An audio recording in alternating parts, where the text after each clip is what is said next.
mes amis Cancer, bonjour et bienvenue sur la chaîne pour votre tirage général. Ceux qui ne me connaissent pas, soyez les bienvenus, cette chaîne est la vôtre. Alors mes amis Cancer, vous avez deux arcanes majeurs, la justice et la lune. Vous avez une très jolie carte de l'oracle bleu qui est l'élévation, qui traduit une grandeur d'âme. Et puis on a des émotions positive et en même temps un peu négative. C'est un peu contradictoire, votre tirage, il est très curieux. Alors je ne sais pas trop comment avancer, si ce n'est qu'il faut aller pas à pas pour voir un peu ce qui est à la fois très constructif et très dissonant, hein, avec une espèce de retenue qui est typique à chaque humain bien évidemment, mais qui sera beaucoup plus prononcée chez vous. Alors, l'énergie qui va circuler chez vous, l'énergie principale, c'est la carte de l'élévation. Ici, vous êtes à un moment où vous purifiez votre karma, si vous voulez, où vous allez vers une bienveillance pour vous-même, quelque chose qui est beaucoup plus philosophique, d'une forme d'acceptation de la vie telle qu'elle se présente, une autre visualisation des choses. Il y a une forme à la fois d'altruisme, d'hypersensibilité par rapport au monde qui nous entoure. Et cette hypersensibilité peut même être assortie d'une forme de fragilité et de comportement extrémiste pour certains d'entre vous, en ce sens où votre loyauté, votre grandeur d'âme pourrait peut-être aller un peu trop loin et parfois faire preuve d'un côté excessif. Hein, c'est en ce sens-là que ça voudrait dire. Alors, ça c'est pour ce qui va circuler sur cette entrée de mois, peut-être même que ça a déjà commencé. Vous avez l'énergie de la roi de bâton. Il y a quelque chose d'autoritaire, un chef de famille, un chef de cité, quelqu'un qui sait ce qu'il faut faire pour entreprendre de grands projets, qui est quelqu'un qui a une grande envergure, qui, lorsque cette personne-là rentre dans une pièce, on ne voit qu'elle, et c'est vous qui avez cette énergie-là. Donc vous avez probablement conscience de ce que vous provoquez chez les autres et de l'autorité que vous pouvez avoir sur les autres. Vous êtes aussi probablement en train de réinvestir un nouveau projet en partant de ce que vous avez déjà construit. Vous avez envie que ça aille dans une direction, vous savez qu'on a confiance en vous et vous avez probablement envie de guider tout ce beau monde là où vous avez envie d'aller. Alors forcément, puisque vous avez cette énergie d'élévation, comme je vous disais, c'est-à-dire cette grandeur d'âme qui fait qu'il faut avancer, faire des choses très intéressantes, en même temps avec un côté excessif, donc un côté autoritaire, ce qui ne me surprend pas plus que ça, vu ce que l'on a ici comme deux cartes. Alors voyons voir comment ça va se traduire maintenant dans différents aspects de votre vie et de votre environnement. L'environnement favorable, ce qui vous aide, c'est la cavalier de denier. La cavalier de denier, elle va me parler de quelqu'un qui est fidèle, qui est loyal, qui est ancré dans des valeurs de vie, quelqu'un sur qui on peut compter, qui vous entoure bien évidemment, qui pourrait être un signe de terre, le taureau, le capricorne, le vierge, à moins que ce soit vous qui ayez cette énergie-là dans votre signe ascendant ou votre signe lunaire. C'est une personne qui a réfléchi, c'est une personne qui mesure la part des choses, qui fait la part des choses et qui est toujours prêt à avancer pour faire de belles choses. Donc quand on a cette cavalier de denier, c'est une personne qui se met en marche après avoir réfléchi et qui peut faire donc des investissements immobiliers, créer une nouvelle société, construire une maison, faire un emprunt financier quel qu'il soit, parce que la cavalier de denier, c'est quelqu'un qui est fiable. Donc dans votre environnement, vous vous entourez de personnes fiables, comme je vous dis, qui soient très ancrées à la terre, avec des valeurs morales solides. Et ça vous aide à avancer, c'est ce qui vous aide à prendre votre autorité et à avoir une forme d'assurance. Alors cette roi de bâton, ça peut être aussi une influence d'un signe de feu qui vous entoure, qui pourrait être Bélier, Lion, Sagittaire, et qui vous donne cette aura, cette puissance d'action. Qu'est-ce qui vous est défavorable dans l'environnement? Alors vous n'êtes pas les seuls à avoir cette as de coupe en environnement défavorable, sauf erreur de ma part, il y a le signe du balance également. C'est la nouvelle émotion. la rencontre amoureuse ou la nouvelle émotion qui pourrait avoir lieu autour de vous, ou une naissance qui pourrait avoir lieu autour de vous et qui pourrait quelque part, au lieu d'augmenter votre bonheur, va à l'inverse créer quelque chose qui relève de la tristesse. Comme si cette nouvelle émotion, cette nouvelle rencontre que vous avez, ou ce nouveau projet, va générer en vous une forme d'angoisse, d'hypersensibilité, quelque chose qui vous déstabilise. Ça, c'est clairement vrai. Donc c'est dans votre environnement, je ne suis pas trop sûre de savoir pourquoi, si ce n'est qu'en fait, vous êtes plus dans une avancée matérialiste, une avancée de fonceur. Je vous vois plus engendrer et cultiver le jardin de votre vie plutôt que d'être dans des émotions fluides, douces. Voilà, vous n'avez pas trop envie de vous laisser aller à une forme de sentimentalisme. Je crois que c'est ça. Alors, si ça manque de sentimentalisme autour de vous, ben ça vous est défavorable. Si à l'inverse il y en a trop, ça vous est également défavorable. Parce que vous avez besoin peut-être d'être dans cette forme d'élévation de bonne âme, mais de bonne âme dans la construction d'un avenir meilleur. Hein. Moi, c'est ce que je crois voir. Votre présent, d'ailleurs, est fait de cette vallée de bâton. La vallée de bâton, c'est quelqu'un qui... Ça fait quand même... voilà, ça fait... on n'en a qu'une de vallée, là, oui. C'est quelqu'un qui est entreprenant. Voilà, moi c'est comme ça que je vous vois. Entreprenant pour matérialiser des rêves, pour apprendre de nouvelles choses, pour communiquer avec des gens de confiance, ces gens qui vont valider peut-être les projets que vous mettez en avant, que vous avez construits. C'est assez protégé, ça vous donne le sentiment que tout est possible. Vous voyez, on voit ce dragon qui est très coloré et qui a extrêmement confiance aux rêves qui se réalisent dans votre vie. Alors ce qui est curieux, c'est quand même qu'il y a beaucoup de feu là, c'est beaucoup d'action. Vous n'êtes pas du tout dans... Vous coupez les émotions en fait. Voilà, il n'y a pas de sentimentalisme. Si vous faites dans le sentimentalisme, vous êtes freiné. Si vous voulez avancer, il faut couper les émotions. Dans votre inconscient, qu'est-ce qui remonte ou qu'est-ce qui fait que vous avez cette attitude-là? L'inconscient, comme je vous le répète très souvent, c'est la façon de se comporter de façon mécanique, instinctive. Ça vous vient de votre génétique, ça vous vient de votre éducation. Enfin, c'est la façon dont vous êtes construit tout naturellement.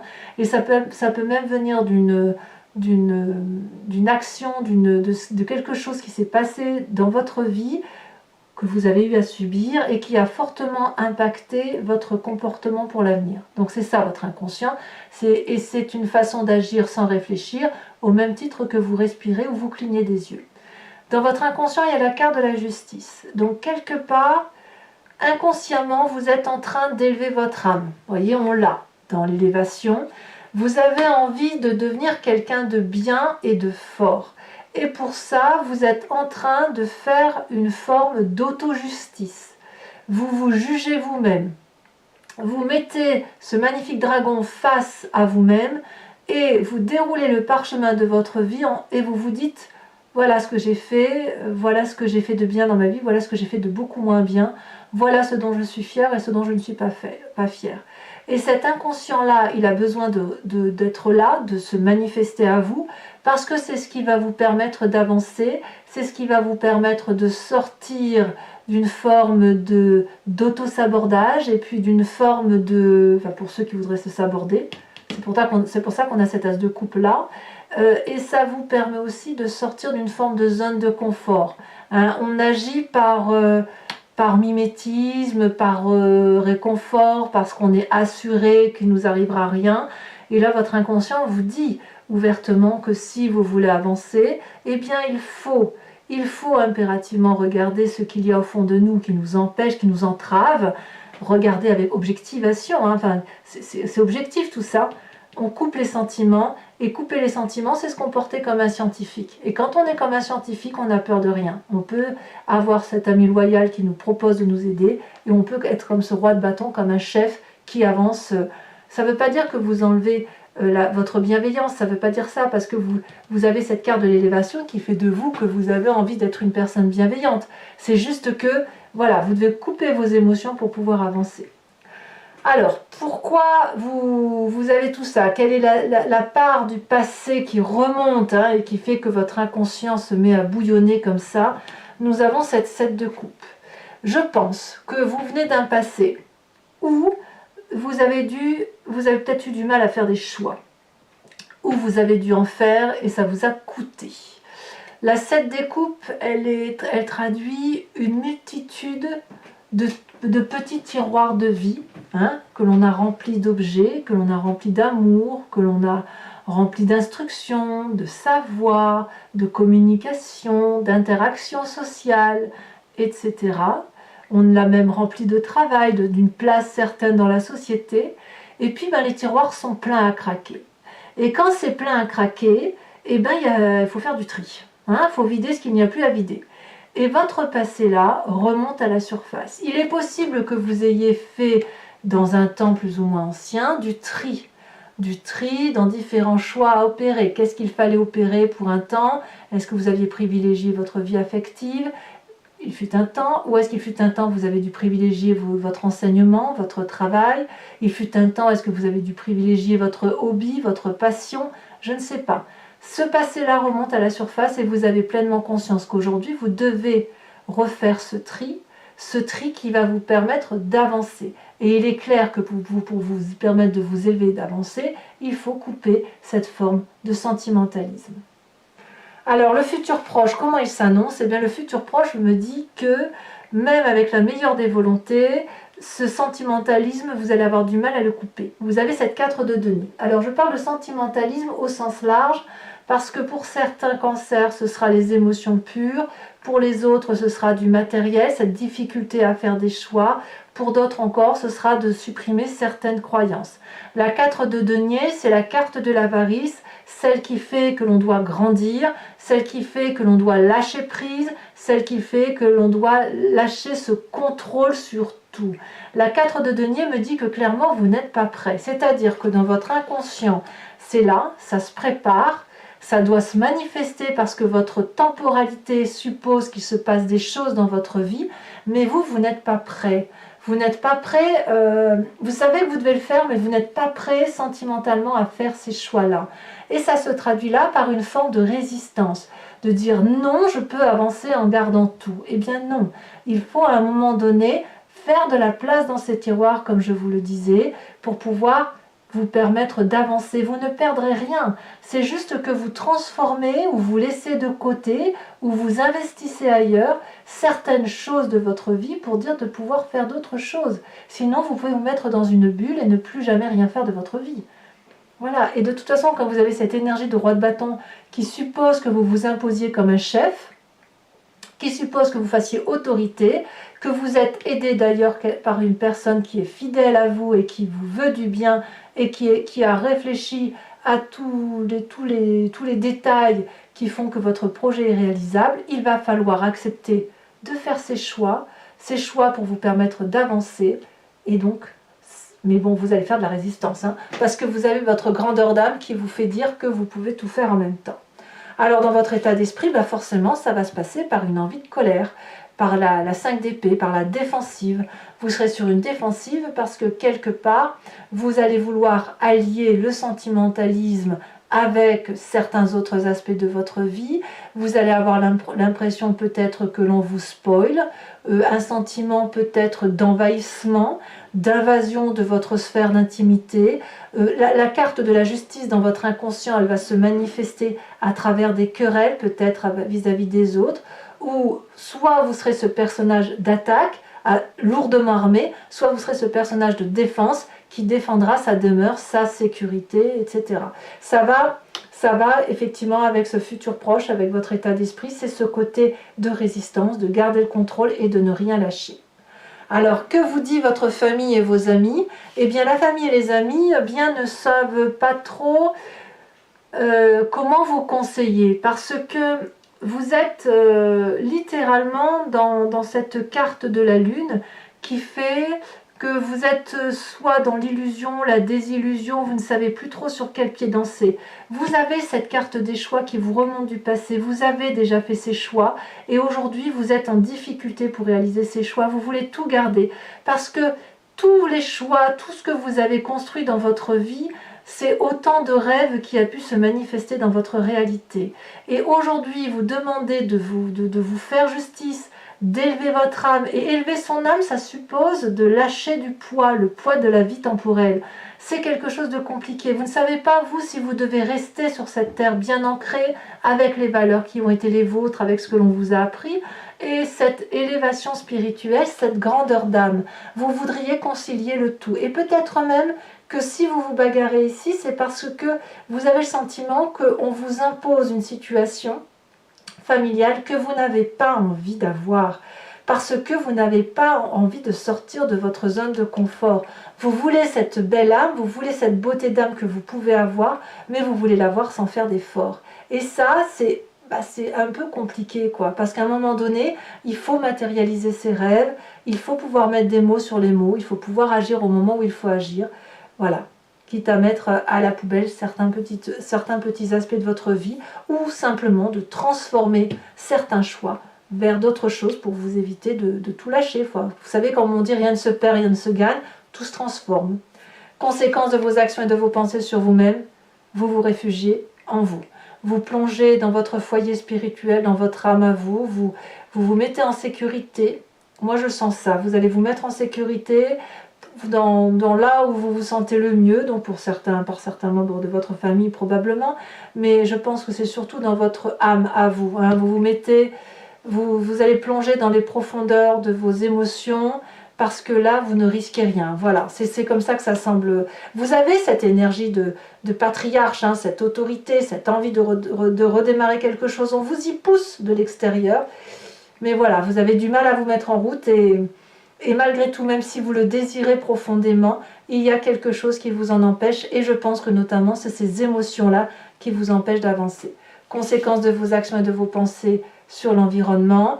Dans l'environnement, certains membres de votre communauté vont se mettre au repos, vont peut-être s'écarter, vous allez peut-être avoir le sentiment qu'ils ne vous comprennent pas.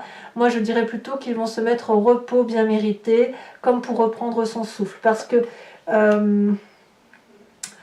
que les gens vont essayer de recalculer pour vous une façon d'avancer qui vous soit favorable, parce que vous n'êtes pas en mesure de faire ces choix apparemment, vous n'êtes pas en mesure d'avancer au-delà de vos capacités sans ces émotions, donc je pense que la solution viendra de l'extérieur et elle vous viendra probablement dans un sens qui vous sera favorable, vous ne serez pas mis de côté. Hein, voilà, je veux juste dire que si vous avez ce sentiment d'être mis de côté, ça ne va pas durer. Vraiment, c'est plutôt qu'ils vont réfléchir à trouver une solution pour vous éviter cet écueil-là d'agressivité, de renfrognement, d'isolement, pour dire de vous permettre effectivement d'aller vers ce projet qui vous tend les bras. Allez mes amis Cancer, je vais recouvrir le jeu, l'entier jeu ici avec le tarot des 78 portes. Regardez, ici en dos de deck, vous avez la 4 de bâton que l'on retrouve là. Hein. Donc on voit qu'effectivement, vous avez envie de rester ancré sur vos valeurs. Hein. Allez, c'est parti. Je tire le jeu, comme ça vous verrez. Allez, je tire encore une fois. Alors, qu'est-ce que l'on a sur cette roi de bâton? Ouf, ça veut sauter, hein. Ça veut parler pour mes amis Cancer. Bien évidemment, trop de cartes. Oh là là, mais c'est quoi ce bazar? Celle-là, elle saute. On a la carte du jugement. Pour moi, la carte du jugement, elle est un peu le similaire de cette carte d'élévation. Vous voyez, le fait qu'il faut élever son âme vers quelque chose de beaucoup plus pur. Alors, sur cette force de l'environnement avec la cavalier de denier, qu'est-ce qu'on a? On a deux qui sont tombés, je vous les mets. On a la 2 d'épée et on a la vallée de coupe. Sur cette as de coupe là qui vous est défavorable,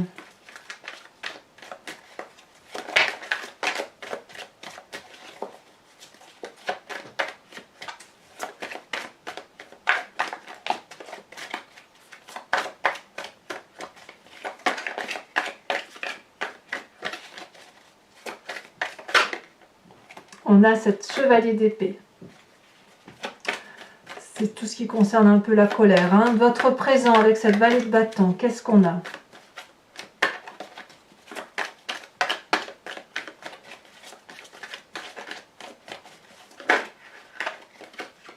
On a la 9 de coupe. Sur la justice qui traduit votre inconscient, hein, ce qui se manifeste en vous, ce qui est plus fort que vous, c'est l'as de denier. Sur le passé qui ressort avec cette 7 de coupe là, nous en avons deux, je vous les mets. Hein. La 3 de denier et la reine d'épée. Sur votre futur proche avec cette 4 de denier, qu'est-ce que nous avons? Celle-là, elle a sauté. On a la 7 de bâton. Ah, ouais, on résiste, hein, c'est de la résistance littéralement hein, que vous faites. Sur votre état d'esprit avec la 5 d'épée, nous avons, elle a déjà sauté. Oh là là, la tour. L'effondrement. L'effondrement. On verra ça sur YouTube, sur Vimeo. Hein. Dans l'influence de la famille et des amis sur vous-même avec la carte de la lune. Quelle est l'influence de la famille et des amis?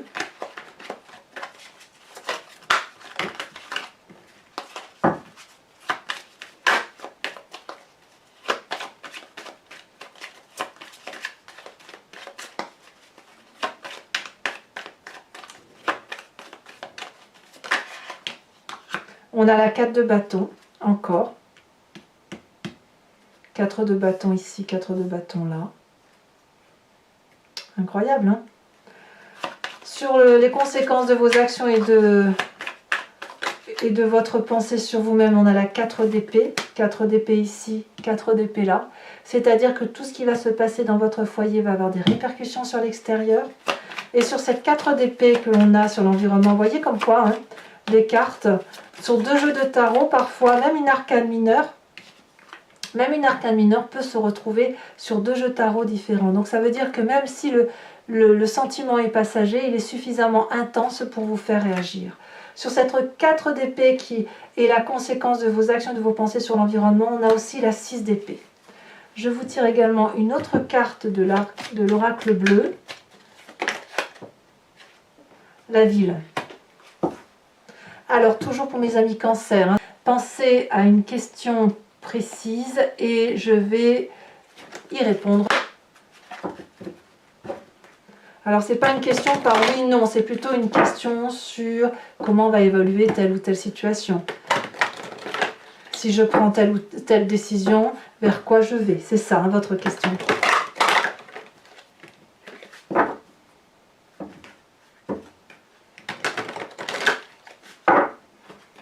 Allez, il me faut 5 cartes.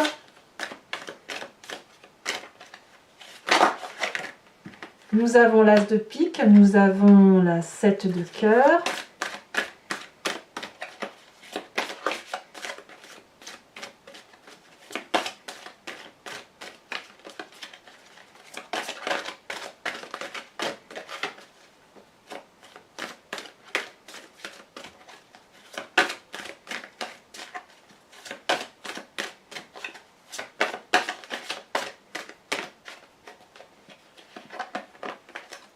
Non, je ne peux pas la prendre.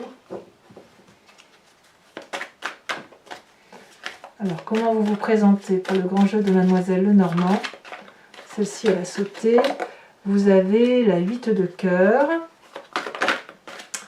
Nous avons ensuite ici la roi de cœur. Très belle carte.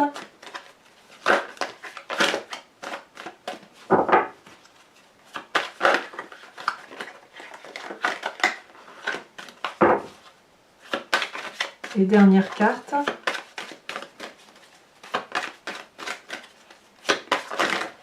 Oh là là, il y en a trop. Trop de messages, trop de messages. Voilà, celle-ci elle a sauté. Vous avez l'as de cœur. Beaucoup de cœur hein, dans votre tirage. Ensuite, et ce sera la dernière carte que je tirerai, je vais tirer une carte de l'oracle des druides qui vous invite à vous inspirer d'un animal totem qui était vénéré par ces personnes, ces ancêtres sages, et dont l'idée est de s'inspirer, de vénérer l'intuition ou l'instinct de cet animal en question que nous avons d'ailleurs décrit, alors que cet instinct et cette particularité intellectuelle ou physiologique est bien évidemment présente en nous puisque nous avons nous-mêmes expliqué le comportement des animaux. Et d'ailleurs, ils n'ont pas pu donner leur avis sur la question. Donc voilà, et l'idée c'est effectivement de vous imprégner de cette énergie-là, d'une forme de fantasme hein, par rapport à l'animal tel qu'il est représenté, et ça va vous permettre, si vous voulez, de prendre le contrôle d'une partie de vos énergies et de la regarder pleinement et de la laisser se manifester comme un animal. Allez, c'est parti.